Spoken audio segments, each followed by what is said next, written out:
what is the question for today? Wit.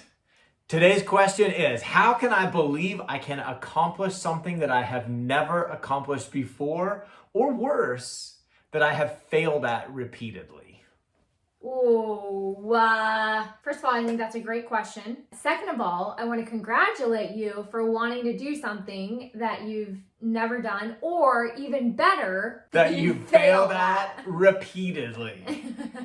So, nice little pat on the back. And this is a question that we get a lot because we do talk about believing in advance.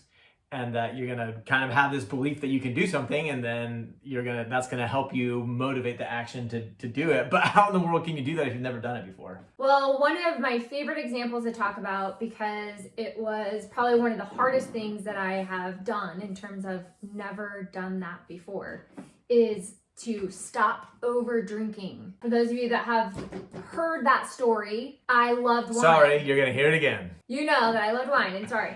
I had failed so many times, and so I thought, man, I guess I'm just someone that's gonna always have to drink wine. And when I thought about that statement, I was like, wait a minute. Jake, what's something that you have done that you never thought that you could do? That's a great question. When this comes up, one of the things that comes to mind for me is slackline. And the reason it comes to mind is because it is the thing I was worst at on my first day. I was so bad at it that it stands out in my mind as really, of anything I've ever tried for the first time, this was the worst I have ever been at something. And so it was really hard to believe I would ever get any better at it, because I couldn't even the minimal pieces of standing on it. So slackline is like those ratchets that you use to tie down stuff in your truck. Band. I'll tell this part. No, we're telling you. You know how you call them tie downs in your truck, and you ratchet it really tight, and it's like this webbing piece. Not like a rubber band. You ratchet it really tight between two trees, and then you can balance on it like it's a balance beam. But they call it a slack line because it doesn't stay tight. It kind of has a little bit of a bounce to it. It gives a little bit. Straight line. Yeah, it does make a straight line. But I have seen a video of it, and what made me think about it being like a rubber band is that you sprung off of it. Oh, that's true. So how do we tie this back to the question? You're gonna always have your first time. If you could never do anything that you've never done before, and you could never do anything that you failed at in the past, then you would still be doing only the same things you could do when you were 1 day old. You could never advance beyond that if being able to do it ahead of time was a prerequisite for being able to do it in the future. And so that offers me some logical evidence that I am allowed to believe I will be able to do this thing, even if I've never done it in the past, and even if I've only failed up till now. What about you? I can go to anything that I've ever not known how to do and use that as evidence. But I like doing it in a really simple way, and it's just this thought of, I will commit to learning how, or I'll die trying. And that will really help you be honest about what you want to do versus what you don't want to do. Expand on that. What do you mean? There were definitely times where I thought I wanted to stop over drinking, but I didn't want it enough. The honesty of, oh, well, I'm not willing to commit or die trying. Mm-hmm. And so I guess I don't want it that bad. So it helped me to work on my desire. Why do I want to stop doing that? So that I could commit to learning how to do it no matter what. Yeah, it's a really good point. And a lot of times when you really expose what you want versus what you don't want, it could be that I say, oh, I want to be able to slackline, or Whit says I want to stop drinking. But what we really mean is I want to do it quickly and easily. And that's what I really want. And when you start diving into, no, what I want to do is take the journey that ends there. What I want to do is put in the effort, do the work to become the person. That's a little different of a want. And you start to believe, and that's where your belief comes from. Okay, I believe I can take this journey that ends at this ability, rather than just trying to magically believe I can already do it, because that's just silly. And then the last part is I changed the meaning of failure. When I did change the meaning of failure, now the time that I fell off the plan or course, it didn't feel so discouraging and defeating. I saw it as, okay, no problem. Let's just figure out how to do it. Why didn't that work? And if you failed at 100 times or it didn't work 100 times, now you have knowledge. And you can say, oh, well, I guess it takes 101 times. Rather than, oh, if I failed 100, that means it will never happen. You're just like, oh, I just misunderstood how many times it was going to take in order to be able to be successful. For me, it was like 500 attempts at stopping, trying to stop over drinking, and that. So next one. There you go. It takes 501 attempts. So that's how you do that. Question number 2. How do I go into 2021 with optimism after 2020 was so measurably bad? Oh, snap. First and foremost, we will want to reframe what you think about 2020. Agreed. Because if you are thinking that this new year is going to allow your circumstances to help you feel better, then we're doing it wrong. I meant to playfully.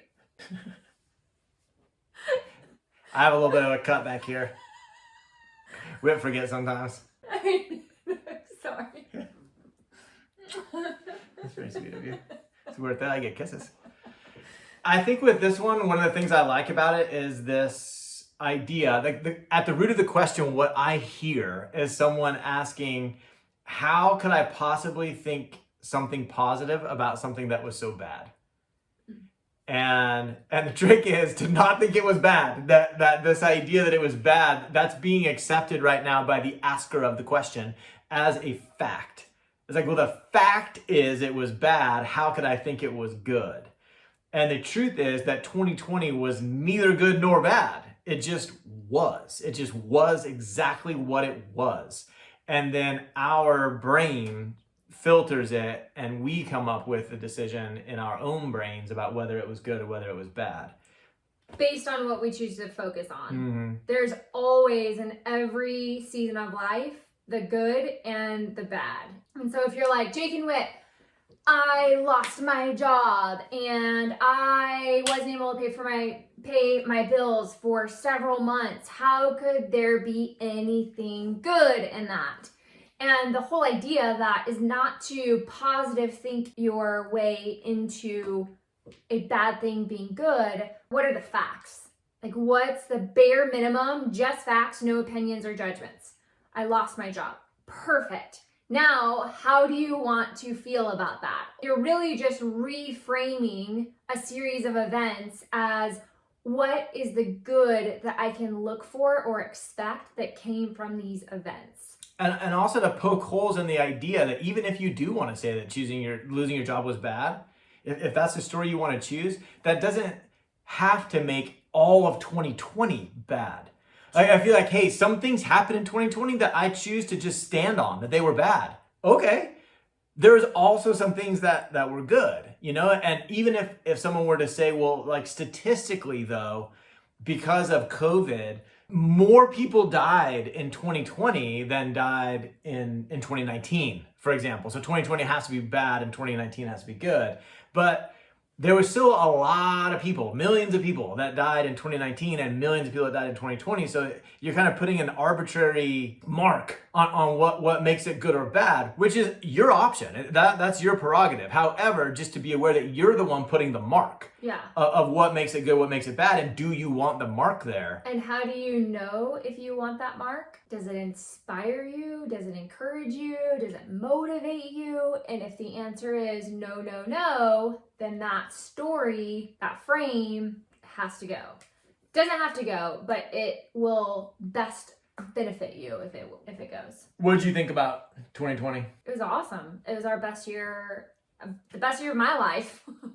And I say that empathetically in the sense that I'm aware that a lot of my brothers and sisters in Christ and people that I love didn't have that same experience. And so I'm not saying it boastfully. I'm saying it from a perspective of that's the way that my brain is framing it. Were there negative things that popped up from facts of circumstances? Absolutely. What made it your best year?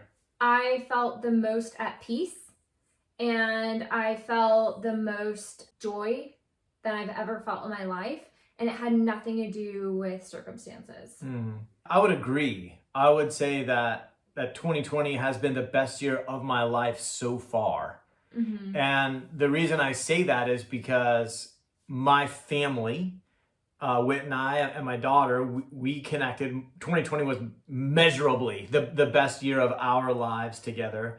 For our business, it was measurably the best year of our business so far. We grew as people significantly in 2020. And in general, I'm always going to answer that the last year was the best year of my life so far, because it's a mental framework that I choose to just live from no matter what. And so I don't feel super obligated to speak to why it might have also been bad, because I think that's true in every year. I don't think there's ever been a year where I could say like, hey, it's been a great year. Hey, but sorry to anyone who lost a loved one. Well, that seems like every year. And so really, it's literally just what I'm going to choose to focus on is going to result in my experience. Yeah. So what are you going to choose to focus on? Boom. Hey, thanks for watching this episode of Ask Steadfast. Whit and I are super excited to use this avenue to sort of spread our message. And so it would mean a ton to us if you'd subscribe to this channel.